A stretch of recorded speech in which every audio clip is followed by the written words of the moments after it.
Hi, എൻ്റെ പരാജയത്തിന് പ്രധാന കാരണക്കാരൻ ആരാണെന്നറിയോ?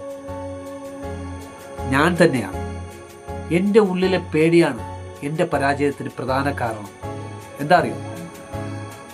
ഞാൻ ഒരു കാര്യം സംസാരിക്കുകയോ പ്രവർത്തിക്കുന്നതിനോ മുന്നേ ഞാൻ ആലോചിക്കാറുണ്ട്, എൻ്റെ ചുറ്റിലുള്ളവർ എന്നെക്കുറിച്ച് എന്ത് വിചാരിക്കും എന്ന മനോഭാവം വച്ചുകൊണ്ട് ഞാൻ സംസാരിക്കുകയോ പ്രവർത്തിക്കുകയോ ചെയ്താൽ ഞാൻ എന്താണോ പറയാൻ ഉദ്ദേശിച്ചത്, എന്താണോ പ്രവർത്തിക്കാൻ ഉദ്ദേശിച്ചത്, അതൊരിക്കലും പരിപൂർണമായി ചെയ്യാൻ കഴിയും. അപ്പോൾ ഞാൻ പരാജയപ്പെടും. നമ്മൾ മറ്റുള്ളവർ എന്ത് വിചാരിക്കും എന്ന് വിചാരിച്ച് തലമുണ്ടാക്കേണ്ട ആവശ്യമൊന്നുമില്ല. നിനക്ക് ശരി എന്ന് തോന്നുന്നത് മറ്റുള്ളവർക്ക് ദ്രോഹമില്ലെങ്കിൽ സംസാരിക്കുക, പ്രവർത്തിക്കുക.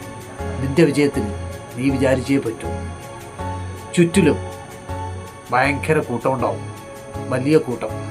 അവർ അവരുടെ കാര്യങ്ങളെല്ലാം ഒത്തൊരുമയോട് കൂടി നിന്ന് നേടിയെടുക്കുമ്പോഴും നീയും നിന്റെ കൂട്ടവും ചവിട്ടി താക്കപ്പെടും. അത് ഒഴിവാക്കണം. ഒരുമിച്ച് നിന്ന് പേടിയില്ലാതെ പ്രവർത്തിക്കണം. പക്ഷെ മറ്റുള്ളവരെ ദ്രോഹിക്കരുത് എന്ന ഒരു ചിന്ത നിന്നുണ്ടായാൽ മാത്രം മതി.